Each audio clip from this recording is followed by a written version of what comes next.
Sí, buenos días. Como les decía, vamos a desarrollar un tema asociado con los conceptos de la LI 9. Específicamente, esperamos iniciar con este primer taller o con este primer webinar un repaso sobre los temas específicos de la norma. El día de hoy nos vamos a sentar un poco sobre el tema de lo que tiene que ver la estimación de la pérdida esperada de la cartera de crédito, y esperen nuestras invitaciones a futuro, donde vamos a ir repasando de una manera sistemática los alcances de otros componentes de la norma que tienen que ver con los temas de inversiones, el manejo contable y otros aspectos específicos. Como les decía, mi nombre es Víctor Zúñiga, soy socio director de B-Solutions, afincados en San José, Costa Rica. En Guatemala tenemos a Juan Armando Cepeda, que es la persona que nos colabora en este tipo de eventos y nos representa. Y específicamente en este momento lo que nos interesa es analizar cómo impacta la norma y los alcances de la Ley 9 en la cartera de crédito y aquellos aspectos específicos que tenemos que tomar en cuenta cuando queramos implementar un modelo para el cálculo de la estimación. Básicamente, dentro de los aspectos que vamos a iniciar, preliminarmente, vamos a hacer un análisis de aquellos aspectos importantes y que son relevantes para tomar en consideración cuando queremos trabajar en este proceso de adopción de la NIP. Primero, importante que la organización tenga claro que tenemos que aplicar un modelo estructurado, un método estructurado, porque la aplicación de este tipo de normas va a tener un impacto importante en todos aquellos aspectos que tienen que ver con políticas, prácticas, procedimientos, formatos de presentación de información, y de una u otra manera las capacidades operativas que tenga la organización, eh, lo que tiene que ver con la tecnología de información, sistemas de apoyo, la capacidad analítica de la organización inclusive las competencias técnicas de cada uno de los colaboradores que participan en estos procesos requieren un proceso de mejora continua para poder administrar de forma efectiva este proceso de cambio. Recordemos que la aplicación de esta norma, además de las ventajas que representan, tiene que también representar un beneficio a la hora de medir los aspectos específicos de la organización. Y importante cuando empezamos este proceso enfocarse en algunas áreas específicas. Una de ellas es primero tener claridad en qué aspectos deben cambiarse, por ejemplo, qué aspectos contables, qué aspectos financieros deben tenerse en cuenta, los formatos de presentación, la información histórica requerida y todos aquellos componentes que pueden ser necesarios para poder valorar la aplicación de cualquier nivel de información relacionada con este tipo de norma. Importante también tomar en cuenta que toda la organización, la alta dirección, la gerencia y los diferentes componentes de la misma tienen que tener claridad de lo que está ocurriendo, qué va a ocurrir y aquellos diferentes aspectos que podrían de una u otra manera afectar la organización. Para aspectos de logística, se me olvidó comentarles al inicio que la presentación va a estar estructurada en tres componentes. Primero vamos a desarrollar una parte metodológica donde vamos a ver una metodología de trabajo para poder ir de una forma segura a la adopción de la NIF. Luego vamos a ver un caso práctico de cómo se debería ver el cálculo de la pérdida esperada o qué considerandos deben de tomar en cuenta ustedes. Y por último vamos a tener una parte de preguntas y respuestas donde vamos a poder, primero vía chat, recoger sus observaciones y comentarios. Algunas las vamos a responder de una forma directa y posteriormente, si hay alguna pregunta que se escape del conocimiento que podamos tener, se las contestaremos de forma escrita. La presentación estará disponible en un par de días o un día aproximadamente para efectos de que la puedan descargar y analizar en nuestro canal digital para efectos de que la puedan validar. ¿Ok? Y otro tema importante que se me olvidó preguntarles es calidad de sonido. Si alguien tiene problemas de o escucha algo, por favor que levanten la mano, que nos avise para efectos de ver si es nuestra salida o es alguna situación específica del que está recibiendo la señal. Les doy 30 segundos, por favor, para que nos den una idea al coordinador del proceso de cómo se escucha y si estamos bien en este momento. Si alguien no está escuchando, que levante la mano, por favor. Se escucha y se ve bien, Víctor. Ok. Tengo confirmación de que se está escuchando y viendo bien. No tengo nadie quejándose por ahora. Por favor, respuestas y preguntas posteriormente. Les decía que dentro de los aspectos que hay que tomar en cuenta en la metodología de trabajo, en primera instancia es que el equipo que trabaja en el proceso tiene que tener claridad de cuáles son las principales diferencias que se deben dar o se esperan que se presenten cuando se implemente el alcance de la NIP. Y específicamente poder validar si ese tipo de diferencias o alcances, el nivel de impacto que pueden tener en resultados, en estimaciones, en patrimonio o en elementos claves de la organización. Eso es muy importante porque si prevemos impactos relevantes, tenemos que tener claridad desde el inicio, para efectos de que la alta dirección de la organización y las áreas operativas tengan una claridad de cuáles son sus expectativas y qué es lo que puede ocurrir. Uno de los factores que puede impactar mucho el proceso de adopción de la NIT es la capacidad de la organización de generar información. Entonces, en ese sentido, el impacto sobre los procesos, procedimientos y prácticas, y especialmente sobre los sistemas de tecnología de información, son factores claves de éxito. En el proceso de adopción, desde el inicio, las organizaciones tienen que tener claridad de que si tienen los recursos de información necesarios para obtener todo lo que se requiera. Por ejemplo, muchas de las normas y técnicas generalmente aceptadas para el cálculo de las estimaciones requieren de información histórica. Y parte de las limitaciones y de los alcances que pueden tener nuestros modelos es determinar de una forma clara qué ocurriría si no tenemos toda la información histórica que se pretende.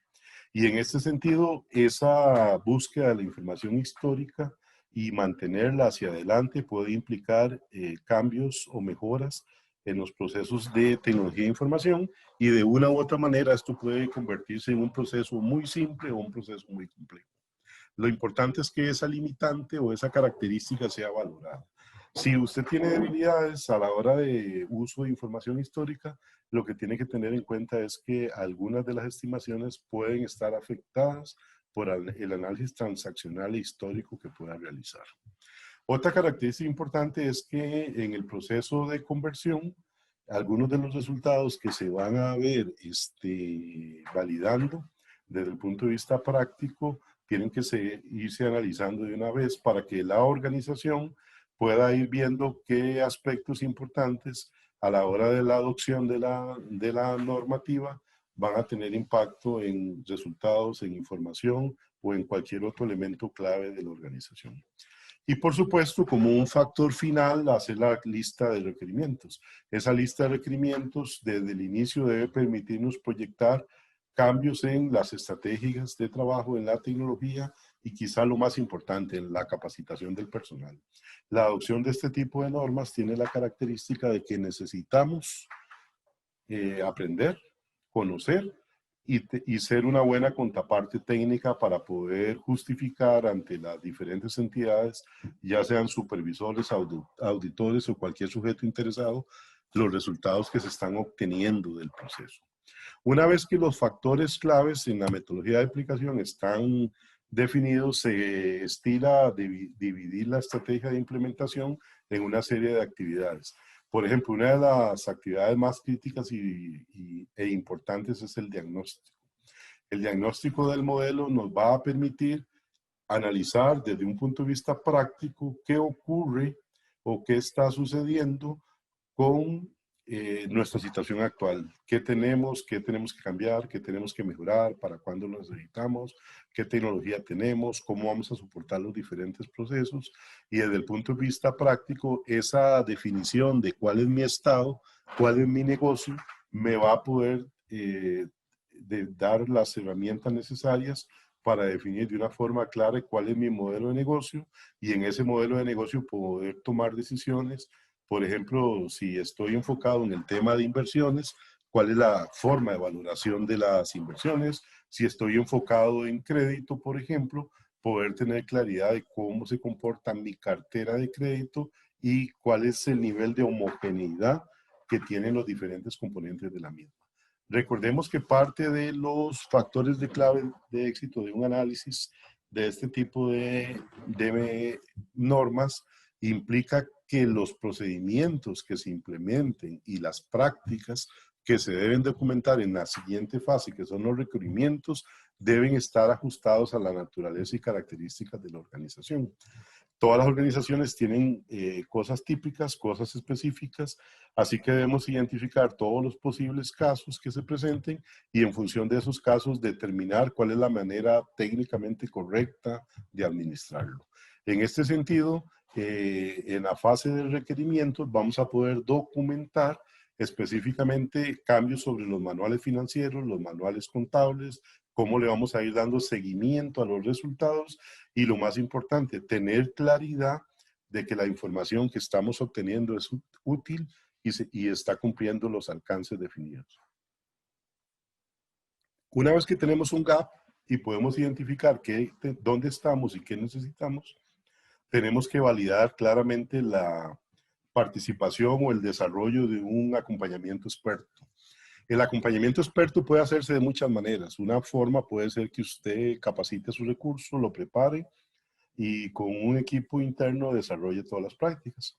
También puede buscar asesoramiento en la parte de alguien que se supone que tiene un camino recorrido más y que le puede brindar asesoría, le puede brindar directriz y dirección sobre aquellos aspectos específicos, específicamente en las técnicas y prácticas de configuración. Eso es muy importante porque se van a dar cuenta cuando se empiecen a caminar en el proceso de implementación que hay muchas formas de llegar al mismo lugar. Y lo que uno tiene que tener la claridad y la comprensión es de seleccionar aquella forma que le resulte más sencilla, de mejor costo, beneficio, riesgo, y lo más importante, que represente de una manera clara la naturaleza de la organización. Así que en este proceso de acompañamiento experto vamos a buscar una forma o un mecanismo para mejorar procedimientos, documentar efectivamente los requerimientos, configurar los modelos de implementación y los modelos de trabajo de tal manera que nosotros podamos ver cómo esos modelos se van comportando de forma histórica con cada vez que se corran, que se analicen los resultados y se obtengan pruebas específicas de qué está ocurriendo. Y por supuesto, todo esto tiene que estar condimentado con un proceso de formación y capacitación para que se generen las competencias requeridas para el personal financiero, de tecnología de información y de otras áreas que se vuelven en participantes claves en el proceso. Una vez definido el modelo, entramos a un proceso de seguimiento. El proceso de seguimiento es madurar los resultados.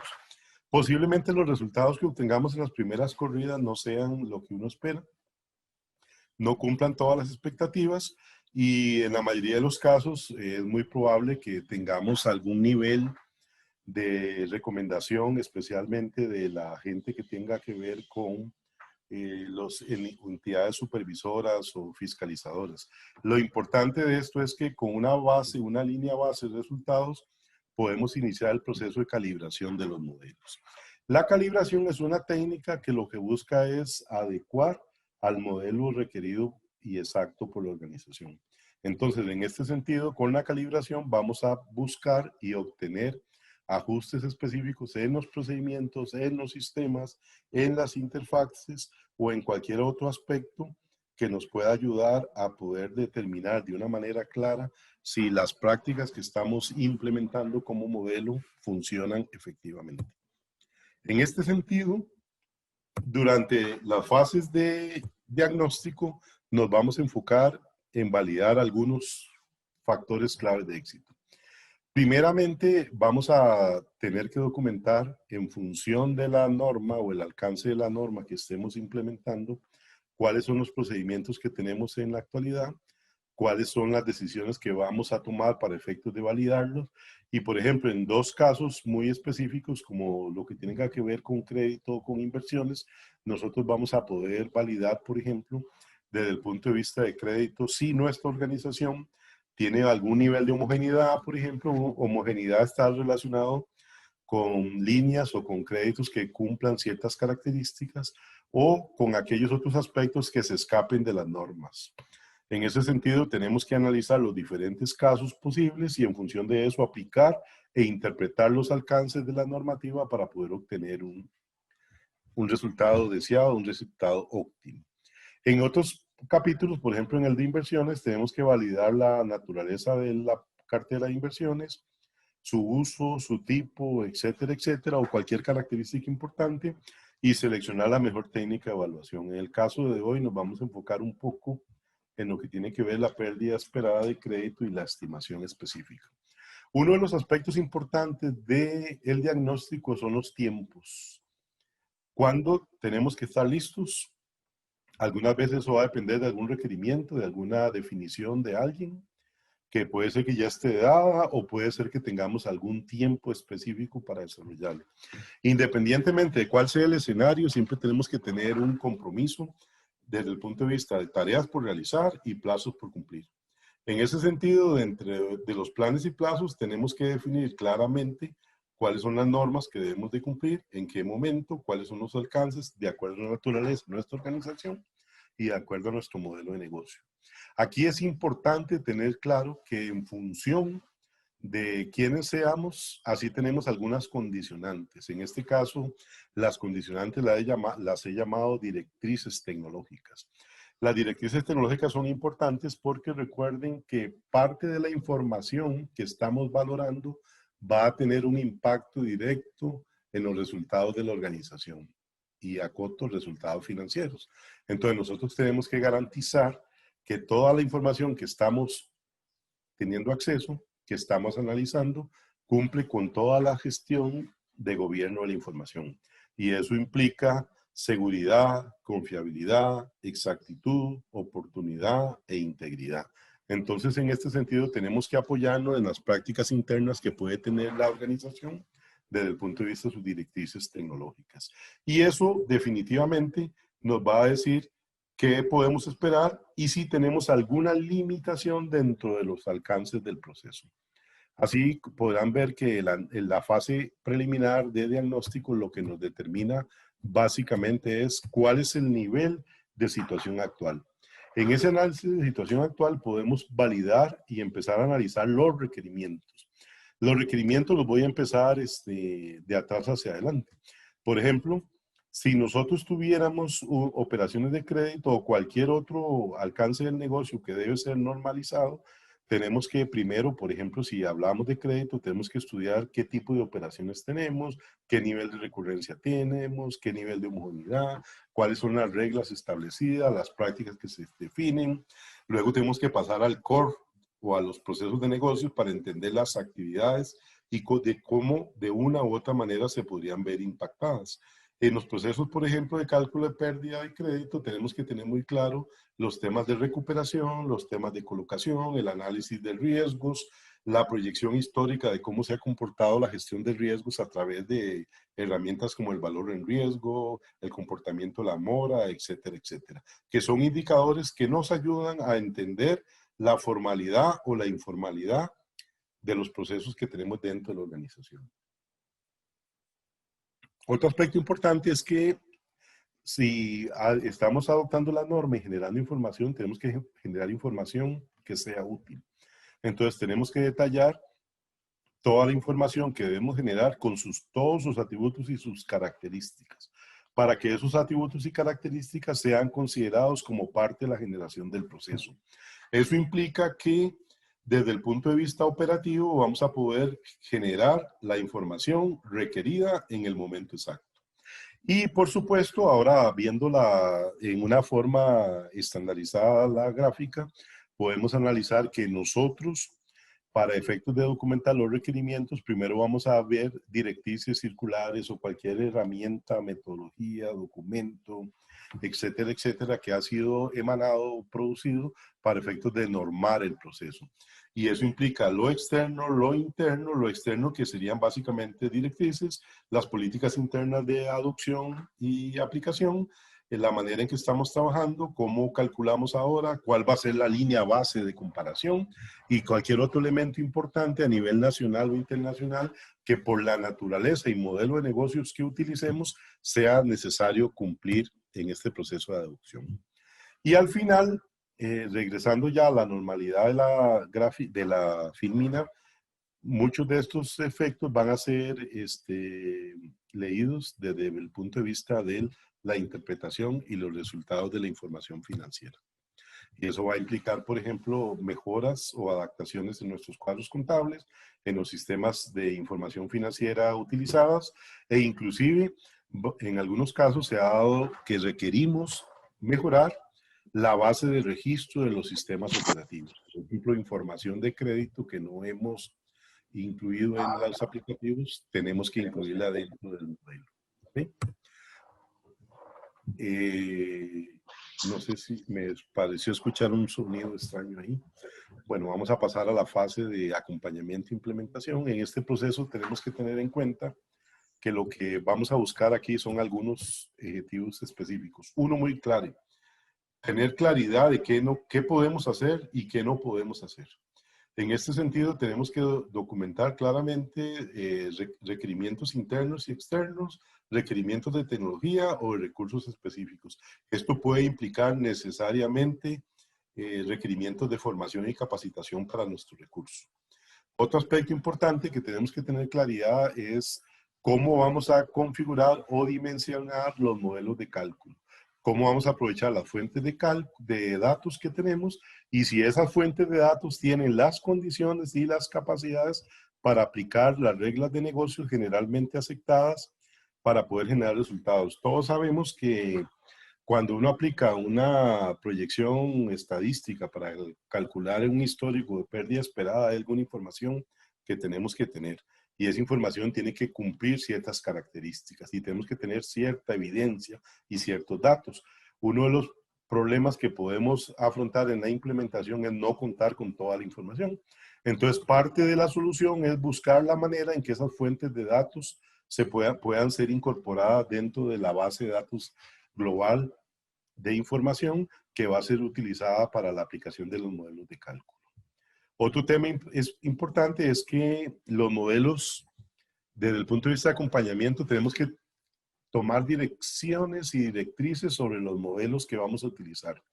Por ejemplo, existen modelos cerrados, modelos abiertos, modelos que son configurables, modelos que dependen de un experto, de un consultor o de de otra fuente de conocimiento. La organización tiene que tratar de ser independiente a la hora de establecer los alcances de estos modelos. ¿Eso qué significa? Los modelos tienen que tener capacidad de configuración y capacidad de análisis interno. Recuerde que los modelos de negocio de las organizaciones van a cambiar y se transforman de acuerdo a la naturaleza del negocio y de acuerdo al entorno del negocio. En un momento como el que estamos, existen posibilidades de cambios importantes en todas las vías. Entonces, nosotros tenemos que garantizar que dentro del proceso de implementación vamos a validar, analizar y evaluar aquellas variables y factores que son claves para que los podamos controlar en el futuro. Imagínense que si usted compra una tecnología que se convierte en una camisa de fuerza, cada vez que su modelo de negocios cambia, tiene que estar pidiendo asistencia. Entonces, su capacidad de reacción ante cambios internos, ante cambios normativos, va a depender del nivel de reacción de un proveedor. En este sentido, el concepto de preparar nuestras competencias internas debe implicar el dominio de la base tecnológica que estamos utilizando. Por eso, en la configuración de modelos, el día de hoy les vamos a enseñar una herramienta V-Race Tool, una herramienta muy amigable que permite configurar algunos de los casos de negocios. Digo algunos porque recuerden que cada organización, de acuerdo a su modelo de negocio, va a tener algunos casos de negocios que deben ser validados, analizados y estudiados. Y lo más importante, analizados de acuerdo al comportamiento histórico de las operaciones de su organización.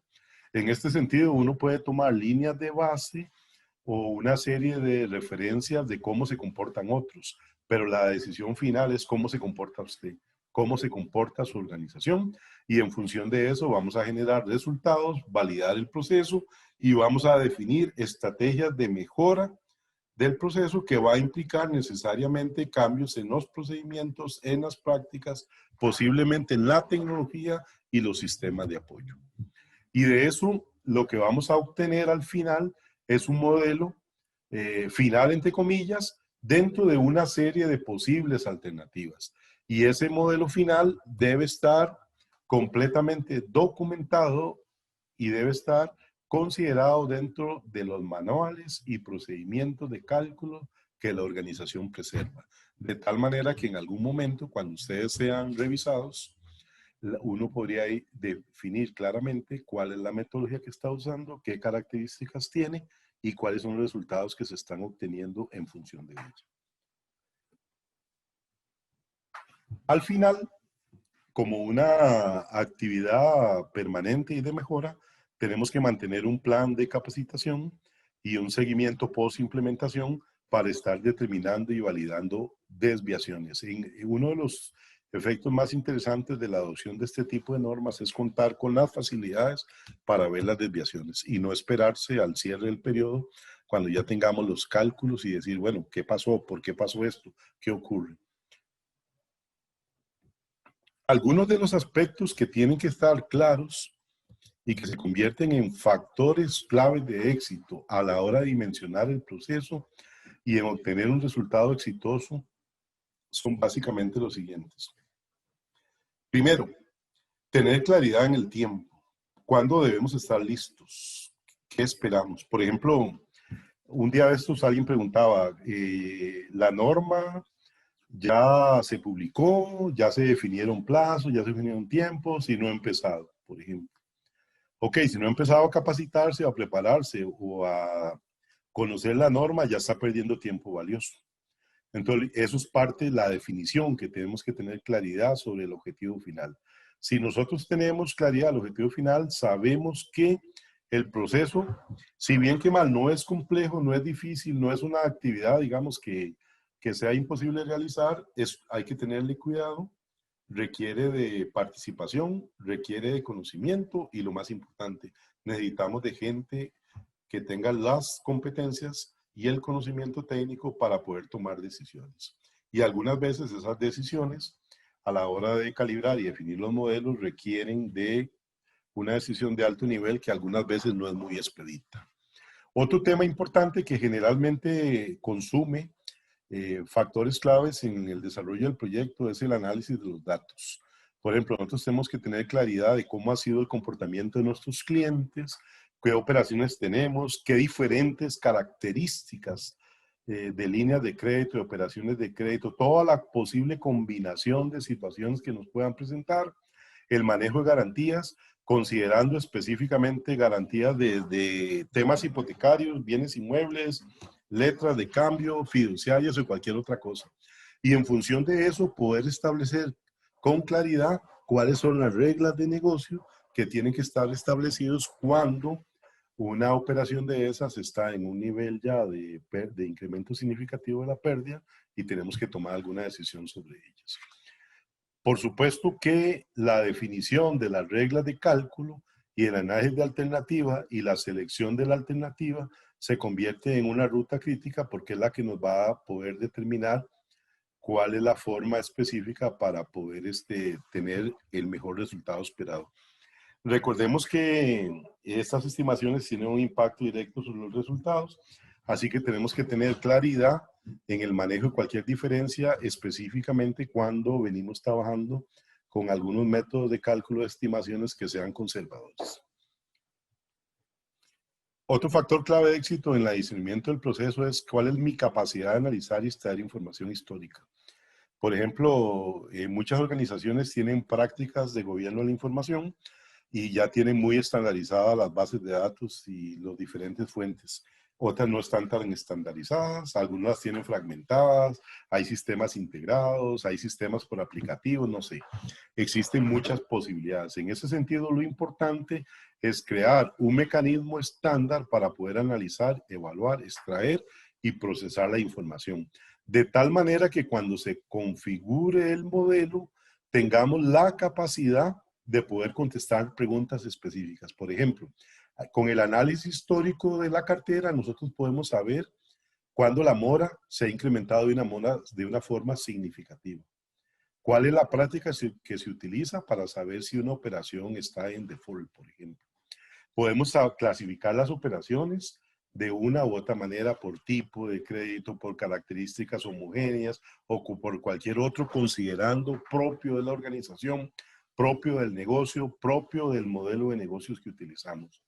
Vean que el análisis de un concepto de agrupamiento de la información por características homogéneas lo que nos va a permitir es generar tendencias y análisis en función de las características propias de lo que estamos administrando. Por ejemplo, si estamos analizando créditos revolutivos, vamos a analizar el comportamiento de ese tipo de créditos de acuerdo a sus reglas de negocio.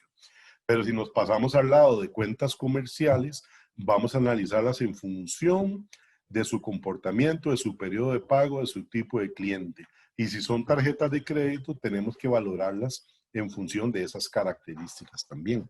Y tomar en cuenta que cuando trabajemos con modelos consolidados, tenemos que tomar en cuenta las características propias de cada tipo de producto. ¿Y eso qué nos permite? Generar tendencias históricas, sensibilizar el modelo para poder generar una serie de resultados que nos lleven a una determinación de una estimación de forma técnicamente adecuada. Cuando las competencias técnicas de la organización han mejorado y se han interiorizado las prácticas y los procesos, uno pasa a la fase de calibración. La fase de calibración es donde se toman decisiones. Por ejemplo, cuando hay carteras con riesgos distintos, uno toma decisiones de cómo las integra. Cómo las integra desde el punto de vista de la estimación final. Cómo utilizar la información de riesgo que los gestores de riesgos han venido preparando por mucho tiempo para obtener mejores prácticas internas para evaluar el riesgo y mejorar aquellos factores claves en el cálculo de las estimaciones que pueden incidir en un aumento o en una reducción de la misma. Esos elementos se incluyen como parte de la calibración y no necesariamente son solo técnicas de subir o aumentar de acuerdo a un indicador o a un multiplicador, sino que también depende de buenas prácticas de gestión de control y de control interno de la organización. Para el caso específico de hoy que vamos a validar la cartera de crédito, voy a proceder a esos conceptos que he descrito rápidamente dentro del modelo metodológico de implementación, los vamos a ir analizando para poder llegar de una u otra manera a un cálculo. El primer concepto que vamos a ver es, por ejemplo, cuáles son los pasos que vamos a seguir para mejorar el cálculo. La primera actividad es conocer la cartera. ¿Qué herramientas tengo para conocer la cartera? Por ejemplo, lo primero que tengo que hacer, y el conocimiento de la cartera va específicamente asociado a poder entender y poder definir lo que pueden ser características propias de mi modelo de negocio que deben ser considerados. Hay algunas técnicas, por ejemplo, yo puedo tener técnicas de scoring de clientes que me dan concentración, que me dan comportamientos, que me dan características específicas y, por ejemplo, cuando hago o aplico técnicas de gestión de riesgo de cartera, yo puedo analizar temas como el valor en riesgo, indicadores de concentración, donde me pueden determinar efectos o impactos sobre la cartera en caso de que algún evento o incidente específico se presente y tenga un impacto, por ejemplo, en la cobranza. Por ejemplo, cuáles son los efectos que podemos estar teniendo en este momento en la mora en función de las condiciones macro y microeconómicas que se nos están presentando, producto de los efectos, por ejemplo, de la pandemia. Entonces, ese tipo de análisis en comparación con análisis histórico nos puede definir qué tan amplio o qué tan crítico es el impacto. Y eso lo que me permite es poder analizar desde el punto de vista de carteras específicas o grupos homogéneos cómo se comportan cada uno de los factores. Por ejemplo, yo podría segmentar operaciones fiduciarias que cumplen ciertas características. Y esas operaciones fiduciarias, por ejemplo, tenemos claridad que ante un incremento significativo de la mora, cuando, por ejemplo, esas operaciones quedan en una situación irregular, la única posibilidad que tenemos como organización es aplicar procedimientos administrativos de cobro. Y esos procedimientos administrativos de cobro, de acuerdo al comportamiento histórico de las prácticas de la organización, ya tienen una tasa de recuperación. Mientras que otros tipos de carteras con ciertas características, por ejemplo las hipotecarias o comerciales, tienen otros mecanismos para la aplicación de las garantías, o aquellos pueden ser garantías, seguros de coacción o cosas de ese tipo, que me permiten de una manera específica poder recuperar algunos porcentajes importantes de aquellas deudas que podrían, de aquellos saldos que podrían quedar en incobrable. Otro aspecto importante es que tenemos que tener claridad de qué es lo que andamos buscando, ¿verdad? Generalmente se habla de un análisis de la pérdida esperada que va a combinar, lo primero es un concepto probabilidad de default, que me va a indicar cuál es la línea que deben de cruzar las operaciones para poder tener claridad si ellas están al día o no están al día, por ejemplo. Entonces es lo que se denomina la PD, la probabilidad de default. Este tipo de temas y características es mucho lo que se analiza en la culturización, porque realmente de estas 4 variables, lo importante es que la PE, la pérdida esperada, lo que me va a dar a mí es un valor monetario de cuánto es lo que está en riesgo desde el punto de vista de todas las obligaciones que tengo yo por recuperar de mis clientes. Y la exposición esperada viene siendo, digamos, los saldos que están ahí dispuestos a que sean, ¿cómo se llama?, recuperados. Entonces, en ese sentido, tengo que tener, como les había indicado, claridad de que al día de hoy tengo un saldo en una cartera, esa cartera tiene un riesgo de caer en default y en función de ese riesgo que está en default, yo tengo una probabilidad establecida históricamente y medida con ciertos criterios, y eso me va a poder ayudar a determinar una pérdida estimada, esperada, perdón, en un valor monetario. Pero por supuesto, esa es, digamos, la teoría. Dentro del análisis de la teoría hay algunos efectos y algunas variables claves que tenemos que tener claridad a la hora de calcular. Y eso es lo que vamos a empezar a validar. Por ejemplo, primero, el punto de cuándo una operación está en mora. En ese sentido, por ejemplo, uno puede seguir algunas técnicas. Por ejemplo, si usted vende por cuotas o vende por días o define su criterio por cuota o por días, entonces establecemos una tabla en el sentido de que yo pueda decir, mira, si una persona no tiene nada, ninguna cuota de atraso, ningún día de atraso, está completamente al día. Pero también podría tomar la decisión de que cualquier operación de crédito que tiene 2 cuotas de atraso, o sea, está entre 31 y 60 días, de ahí para abajo, por ejemplo, son cuotas que están al día también. Hay prácticas de cobranza que nos permiten hacer eso en función del riesgo del cliente. Lo importante es que se trace una línea y nos indique dónde está la frontera de lo que es una operación en mora, y a partir de ahí vamos a poder validar cuándo hay o no hay un incremento significativo de la mora. Ese es el primer aspecto. El segundo aspecto importante es que toda la cartera tiene que definirse de acuerdo a una serie de criterios. Bueno, en este caso, en inglés se usa el concepto de bucket.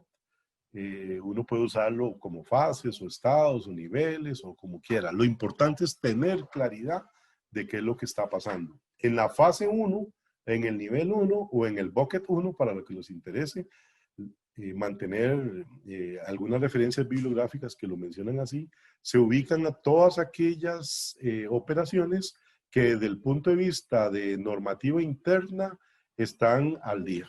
¿Okay? Entonces esos serían los que uno podría decir, estos son los que no tienen ninguna cuota de atraso, o son los que están hasta un rango de una cuota o hasta un rango de 30 días.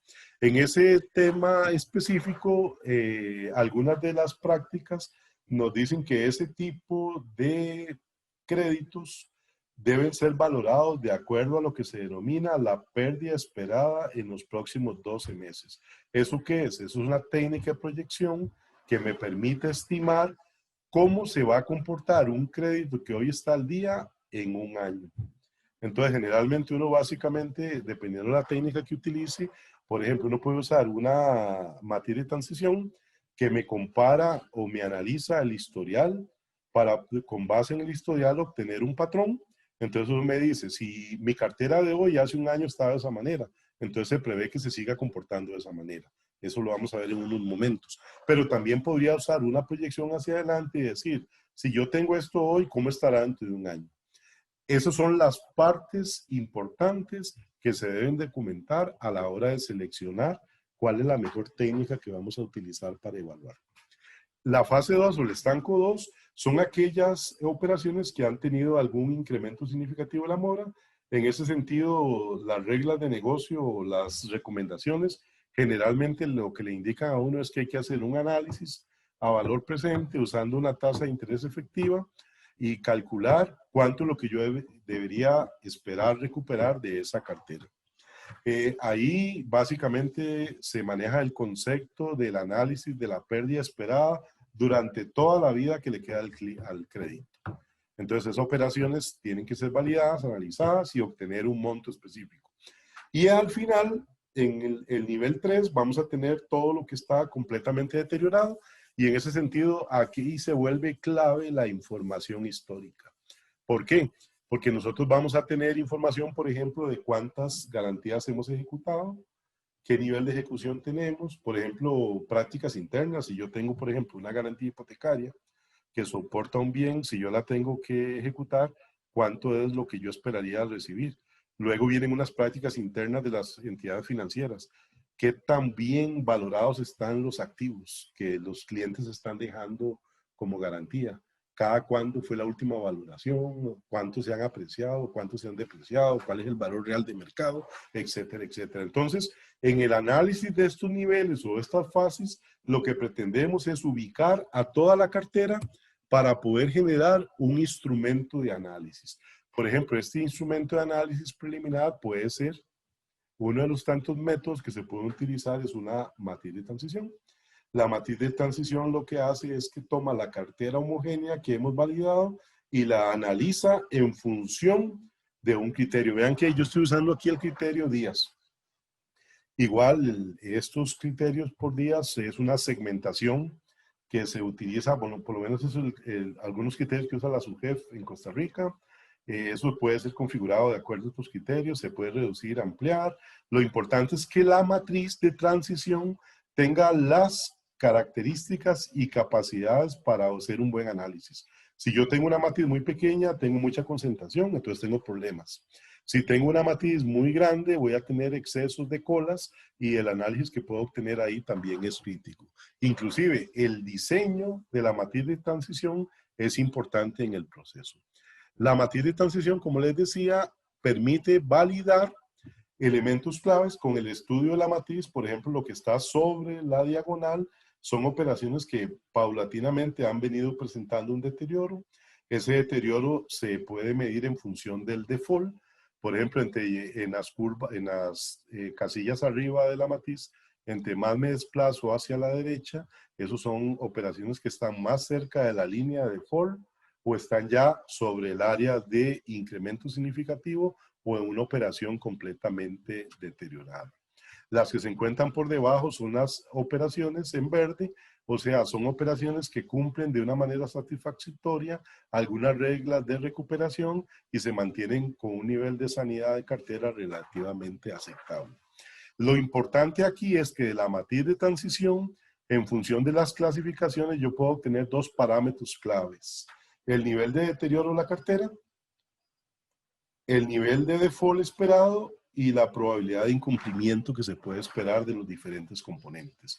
No es la intención en este momento validar cómo se determina cada uno. Lo importante es que esos son parámetros claves que se utilizan en cualquier procedimiento de cálculo de la pérdida esperada y que se van a se deben sensibilizar de acuerdo al modelo de negocio y la organización y se deben calibrar y configuración de acuerdo a su cartera. En este sentido, no espere que alguien me diga que la PI es 20% o es 30% o es 40%, sino que debe ser calculada en función del análisis histórico de su cartera. Esa es una de las diferencias importantes que existe a la hora de hacer los cálculos en algunas técnicas que utilizan algunos expertos o consultores.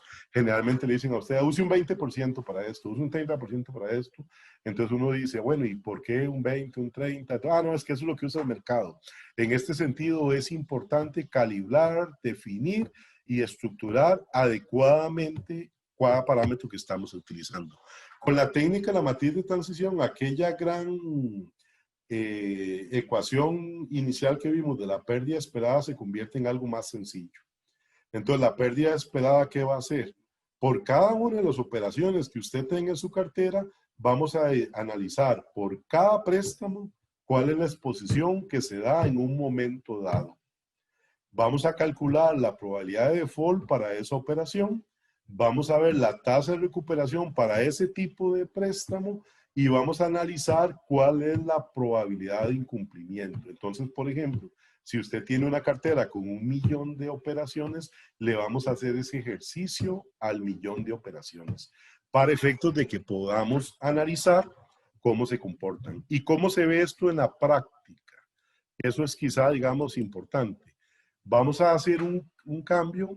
Por favor, si se ve bien, me confirman, o si hay alguna debilidad en la presentación, por favor me indican. Pero básicamente lo que está ocurriendo aquí es que tenemos un modelo de información que lo que me va a permitir es validar qué está ocurriendo. Este es un componente de software específico para NIF 9, cálculo de pérdida esperada. Entonces, lo primero que la organización dice es, ¿cuál es mi pérdida? Entonces, para ver mi pérdida, en la parte inferior de la pantalla tenemos una tendencia histórica. ¿Qué tan grande es la tendencia histórica? Va a depender de cuántos datos tenga la organización y cuántos datos podamos homologar. Por ejemplo, si usted tiene una tendencia histórica, por ejemplo, yo aquí tengo años procesados sobre una cartera, entonces puedo ver el comportamiento de la cartera específica. Eso es lo que se define una tendencia a la pérdida esperada de acuerdo a los criterios de la NIF. Si usted quiere ver cuál es su estimación en un punto específico, tiene la posibilidad de seleccionar un proceso y esto es lo que está ocurriendo. En este momento, su estimación es un 8.23 del total de la cartera. Pero además de eso, puede determinar cómo cada componente de la cartera, cada operación, cada análisis micro que hagamos dentro del estudio está contribuyendo a ese componente específico. Entonces, nosotros podemos darnos cuenta que tenemos un detalle completo de lo que está ocurriendo. Ahora sí, si usted quiere hacer un análisis específico de una cartera específica, por ejemplo la fiduciaria, aquí tendríamos solo operaciones. Podemos seleccionar en un periodo dado una cartera específica, por ejemplo, solo la fiduciaria, o solo la comercial, o solo la tarjeta de crédito, o solo la social, o cualquier tipo de cartera. Y aquí vamos a validar específicamente los componentes. En este análisis de la cartera, bueno, se me olvidó también decirles que, por ejemplo, si yo no tengo un periodo específico y tengo ya la tendencia, yo puedo decir, mira, aquí esto está subiendo, ¿qué pasó? Entonces puedo seleccionar aquí, analizar el modelo, ver las operaciones, seleccionar clientes o cualquier otro requerimiento que quiera para poder validar qué está ocurriendo con esta cartera. Y eso lo que me permite es tomar decisiones sobre qué es lo que está ocurriendo y poderla sensibilizar. Esta información puede ser transferida a un mecanismo estándar de conversión de información, un Excel o no sé, lo que ustedes quieran, para dárselo, por ejemplo, a un auditor interno para que lo revise. Porque a veces parte de lo que ellos quieren es probar que lo que uno está haciendo es correcto. ¿Ok? En este caso, esto es interesante, voy a nuevamente en un periodo de tiempo dado, una cartera total, les voy a enseñar, por ejemplo, reglas que hemos definido. Una regla importante es que Todas las cuotas que están en la etapa 1, fase 1 o bucket 1, son todos los que en este caso estoy seleccionando el criterio cuotas. Entonces, por ejemplo, de una cartera de 93.000 millones, tengo 84.000 millones que están en el bucket 1, que serían operaciones que están por lo que en mi procedimiento interno se definen cuotas. Y esto equivale a 43.000 operaciones individualizadas. Y así sucesivamente, las que están ya con un incremento en el deterioro estarían en 3 o 4 cuotas, y las que están en el bucket 3, que ya requieren un análisis específico, están en 5 cuotas. De igual manera, si yo quiero validar carteras específicas, básicamente lo que hago es seleccionar carteras que cumplan características, digamos carteras personales, que pueden ser tarjetas de crédito, por ejemplo, o cualquier tipo de esta naturaleza de operaciones de crédito que cumplen esta característica. Una vez, vean que con este análisis estamos haciendo dos estudios específicos sobre las carteras. Las estamos fragmentando para poder ver los estados o los buckets, y además de eso estamos haciendo un análisis para poder determinar cómo se comporta específicamente cada una de las carteras específicas de crédito. Una vez que tenemos este análisis, podemos proceder al estudio de las matrices de transición. Por ejemplo, la matriz de transición, si yo me ubico en el bucket 1, todas las operaciones que están con una mora, digamos, normal en este momento, entonces se le aplica lo que se le llama una matriz de transición interanual, que eso es una terminología que tenemos que aprender a conocer para efectos de poder valorar. ¿Esto qué está haciendo? Está analizando mi cartera en este periodo de tiempo contra lo que ha pasado históricamente en el último año, para efectos de poder determinar que las operaciones se han comportado de esta manera. Si nosotros queremos afinar el análisis, podemos hacer un análisis a 2 años, a 3 años, a 4 años y ahí sucesivamente. Generalmente se habla de un análisis de unos 5 años. Lo importante en este caso y que tienen que tener presente es que el análisis histórico va a depender de la data que ustedes tengan. En este análisis de data, en la matriz y en la última fórmula que vimos, estamos calculando variables claves: el deterioro, el default, la pérdida inesperada, la tasa de recuperación en un momento histórico específico, y estos elementos históricos son los que permiten calcular la pérdida esperada, la absoluta y la relativa, la tasa promedio de recuperación y la pérdida esperada dado el incumplimiento. Entonces, en ese sentido, la matriz de transición me permite ir validando de una manera específica qué está ocurriendo. Por otro lado, por cada matriz, yo puedo tener el detalle de la cartera para ir validando qué está ocurriendo. Esto es importante porque, como les decía anteriormente, se convierte en la trazabilidad del cálculo, y yo puedo decir son 1.000 millones de colones o de lo que sea, y en función de eso puedo determinar cómo se ha venido comportando. ¿Ok?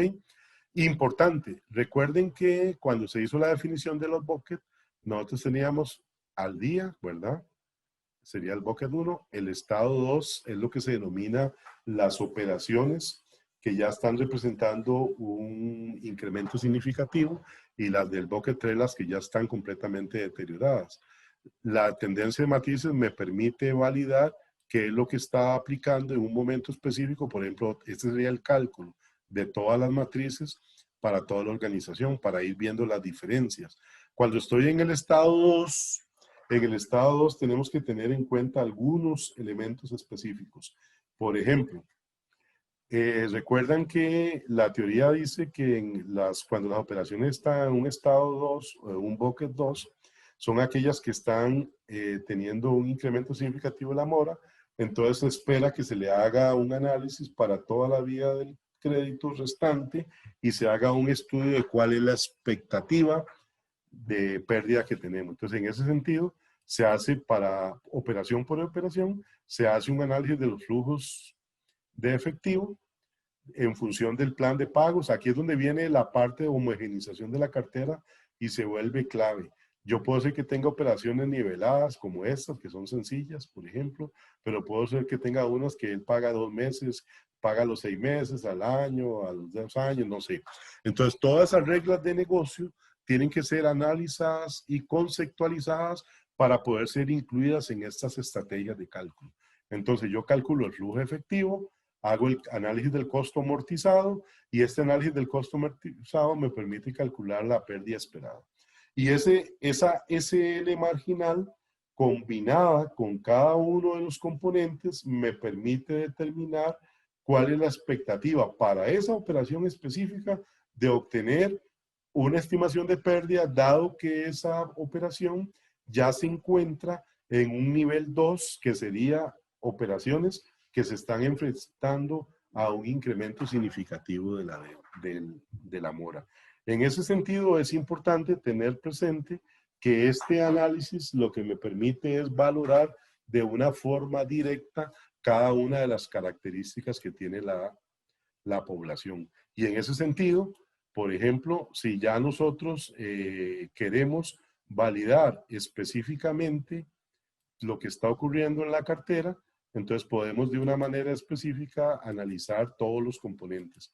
Y ese análisis de todos los componentes lo que me permitiría en un momento dado es poder reafirmar aquellos costos o estimaciones que deben ser consideradas en función de cada uno de los términos. Entonces ya podríamos devolvernos al cálculo inicial, donde en el cálculo inicial yo diría, para el último periodo cerrado, para toda la cartera de crédito, yo tengo en función de las estimaciones, aquellas operaciones que están al día, hoy, yo espero que la pérdida estimada al cierre de ese periodo se comporte de esta manera.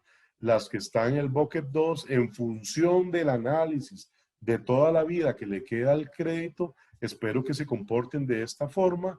Las que están ya completamente deterioradas se van a comportar de esta manera. Sobre estas últimas hay que hacer varios considerandos. Y ahí es donde entra, digamos, las capacidades de los sistemas tecnológicos y de registro que tengamos. Por ejemplo, ya es muy probable que una operación que esté en el bucket 3 haya sido sometida a un proceso de cobro administrativo o ha sido dada a una organización que se encargue del cobro. Entonces, todo ese tipo de datos e información tiene que ser recopilada. Porque, por ejemplo, si yo tengo créditos comerciales que los pasé a una empresa que se encarga de la cobranza, yo tengo costos asociados, tengo comisiones, tengo pagos que tengo que dar en función de la recuperación de la cartera. Entonces, todo ese tipo de información tiene que ser incluida porque algunos de esos montos que yo estoy invirtiendo para recuperar tienen que ser descontados sobre el saldo descubierto. Eso es importante. También puede ser que yo tenga pólizas de saldos deudores, tenga pólizas, por ejemplo, de vida y cosas de ese tipo que se pueden utilizar como colaterales para la recuperación. Y eso va a depender mucho de la naturaleza. Por ejemplo, fondos de ahorros o cooperativas cerradas, por ejemplo, a veces tienen aportes fijos o específicos o variables, va a depender, que hacen los asociados y en función de eso se definen algunos niveles de garantías.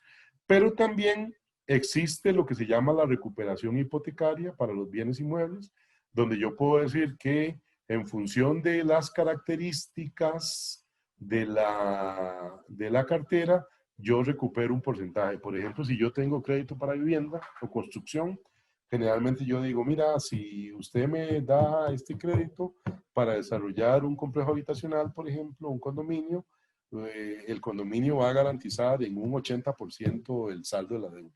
Entonces, en ese sentido, por ejemplo, cuando uno hace el análisis en el bucket 3 para la cartera hipotecaria específicamente, perdón, la hipotecaria, para la cartera hipotecaria, les decía, la estimación de la pérdida ya no va a ir en función del saldo, sino va a ir en función del parámetro que se configure o se defina de acuerdo a la práctica y política interna. Por ejemplo, si uno tiene esos mecanismos ya y se garantiza que esas garantías están actualizadas, eso es un buen colateral para poder administrar ese tipo de situaciones. También hay, como les decía, otros mecanismos. Lo importante es que esas son reglas de negocios que deben ser incorporadas y tienen que ser customizadas de acuerdo a las características de la organización. Y en la fase 2 que víamos del proceso de implementación, donde se documentan los requerimientos, esas reglas de negocio tienen que estar establecidas. Y vean la importancia de que se desarrollen las competencias internas del recurso, porque son ustedes los que trabajan en las organizaciones, los que conocen los cambios internos que se dan sobre las prácticas de negocios. Y esos cambios internos tienen que traducirse directamente a los procedimientos y normas de cálculo. Básicamente este es un modelo para que tengan una idea de cómo se hace, cómo se lleva a la práctica toda la teoría. Y creo que ya me he pasado un poco con el tiempo, así que voy a hacer alguna recapitulación de algunos resultados específicos. Vean que, por ejemplo, en esa última matriz, la formulación del modelo lo que hace es descomponer aquella fórmula extraña en algo más manejable, en el sentido de que lo hemos atomizado hasta la última operación, hasta la operación más básica. Y esa operación más básica está ligada a las reglas de negocios. ¿A qué reglas? ¿Cómo se otorga? ¿Cómo se recupera? ¿Cuál es el estado actual? ¿Cuáles son las recuperaciones históricas que han existido? ¿Cómo se ha comportado la mora total de ese tipo de operaciones que cumplen esas características? Y ahí tenemos que tener en cuenta que de acuerdo a la creatividad de su plan estratégico de negocios y de su organización, podemos tener diferentes reglas que tenemos que ir incorporando. Para finalizar, y como me voy a tomar la atribución de dar una serie de recomendaciones, y a nivel de importancia, la primera, desde mi punto de vista, es capacítese, prepárese, aprenda y lo más importante, aprenda a interpretar bien cuáles son los requerimientos. En este sentido es curioso porque como pasa en muchas normas y en muchas prácticas, hay mucho, en el mercado se dan muchas interpretaciones y a gente a veces le dice a usted, créame por fe que esto se hace así o esto tenemos que hacerlo así. Recuerden que cualquier resultado que obtengamos de un proceso de cálculo de esto va a tener un impacto económico y financiero. Entonces, tenemos que tener claridad de por qué se está dando, cómo lo podemos administrar y qué pasa si algunas de las condiciones claves que se pueden generar en el negocio, en mi modelo de negocio, en mi actividad, cómo influencian esos resultados, para que la organización tenga claridad de cómo puede ser impactada. Segundo aspecto y una recomendación clave, el modelo tiene que ser de acuerdo a su modelo de negocio, de acuerdo a su organización. Los enlatados, estructurados y definidos, cerrados, son interesantes, ahorran tiempo, pero no necesariamente dan los mejores resultados. Y realmente los ejercicios de calibración, análisis y estudio, las variables son muy sencillas, como ustedes lo pudieron ver ya. Realmente lo que hay alrededor de esto es mucha teoría, pero en términos generales, las variables clásicas que se utilizan son simples, son sencillas. Entonces, lo que tenemos que hacer es tener el conocimiento para poderlas interpretar, poderlas calcular y en función de eso orientarlos a las características propias de mi organización. Con eso voy a tener los mejores resultados de acuerdo a ese modelo de negocios. Tercer recomendación, importante integrar la información, tenerla estandarizada, tenerla de la fuente segura y lo más importante, que la organización tenga la certeza de que la información que estamos utilizando esté bien gobernada. Bien gobernada significa que no pueda ser manipulada, que no se encuentre en medios. Por ejemplo, mucha gente dice, mira, Excel tiene todo eso, yo lo puedo hacer en Excel, claro, pero Excel no es la mejor herramienta para gobernar datos. ¿Ok? Entonces, en ese sentido, tenemos que ser cuidadosos de la gobernanza sobre la información que estamos utilizando para procesar. Inclusive, las buenas prácticas ya están dejando de lado el uso de herramientas que permiten la manipulación y que tienen problemas en la integración, la seguridad, la confiabilidad y también, seamos honestos, vamos a procesar grandes cantidades de datos, así que tenemos que asegurarnos de que la información esté integrada, agregada y distribuida de una manera efectiva y que me permita generar los resultados en el momento que se requieren. El otro tema importante es aproveche el conocimiento de las áreas de gestión de riesgos que todas las organizaciones tenemos para efectos de poder hacer uso de la información histórica. En riesgos existen muchos análisis de cartera, muchas técnicas de scoring, existen temas, por ejemplo, como el RORAC o el RAROC para hacer análisis de costo-beneficio-riesgo sobre la utilidad de las diferentes líneas. Está el valor en riesgo, hay diferentes técnicas para el cálculo del valor en riesgo que nos permiten definir indicadores claros y precisos. También existen análisis de concentraciones. Entonces es muy importante tomar en cuenta toda la información histórica que existe alrededor de la gestión de riesgos financieros, porque ese tipo de información nos puede ayudar a identificar debilidades que de una u otra manera pueden afectar el comportamiento de estos indicadores. Y por ejemplo, si tenemos prácticas consolidadas de riesgo operativo, mucho mejor todavía, porque nos van a garantizar la eficacia y eficiencia de aquellas prácticas de gestión y control que están alrededor de factores claves, como cuáles: el otorgamiento del crédito, el seguimiento del crédito y la recuperación de la cartera específicamente. Y en ese aspecto hago énfasis en lo que tiene que ver con el análisis de las garantías, porque realmente la cobertura de las garantías se vuelve en un factor clave de éxito a la hora del cálculo final, especialmente si las operaciones llegan a la fase 3. Y por último, si usted invierte en tecnología y va a desarrollar, asegúrese de varias cosas. Primero, que la tecnología no sea camisa fuerza. ¿Eso qué significa? Que se pueda ajustar a su organización, no que la organización tenga que ajustar a la tecnología, que cumple estrictamente con principios de integridad, seguridad y gobierno de la información, para efectos de que no puedan existir la menor duda de que hay vulnerabilidades alrededor de la base de datos que se está utilizando y que esa base de datos puede ser transferida de una manera segura a aquellos sujetos interesados que pueden o deben dar fidelidad sobre el proceso y sobre lo que se está haciendo. Entonces, en ese sentido, es relevante garantizar que lo podemos tener en algún modelo, no genere dependencias indeseables. Ahora hay muchas técnicas de adopción, de integración y uso de tecnología que le puede facilitar a usted mecanismos en los cuales usted se garantiza la adecuación de la tecnología a las prácticas que tiene que utilizar. Otro tema importante es que la tecnología tiene que tener la capacidad para administrar los cambios de negocio. Y en ese sentido, volvemos al punto 1. Si usted está capacitado, si tiene las competencias técnicas, si ha aprendido lo que debe calcular, es capaz de mejorar los alcances de la tecnología, adaptarlo al cambio, adaptarlo a las nuevas reglas de negocio y, si es necesario, adaptarlo a los requerimientos normativos.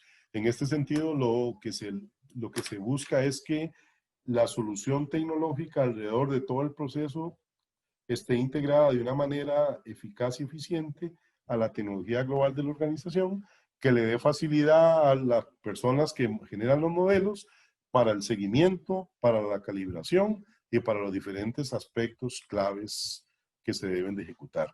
No crean, estas recomendaciones van en función de algunas prácticas aprendidas. Lo que debo enfatizar nuevamente como ya experiencia es el tema de la necesidad de tener una contraparte sólida, que la organización aprenda, que tenga conocimiento, que lo pueda interiorizar, que pueda generar una contraparte técnica para efectos del análisis, y en el momento en que se tienen que defender las características de los modelos, tengamos los conocimientos necesarios para poderlos aplicar.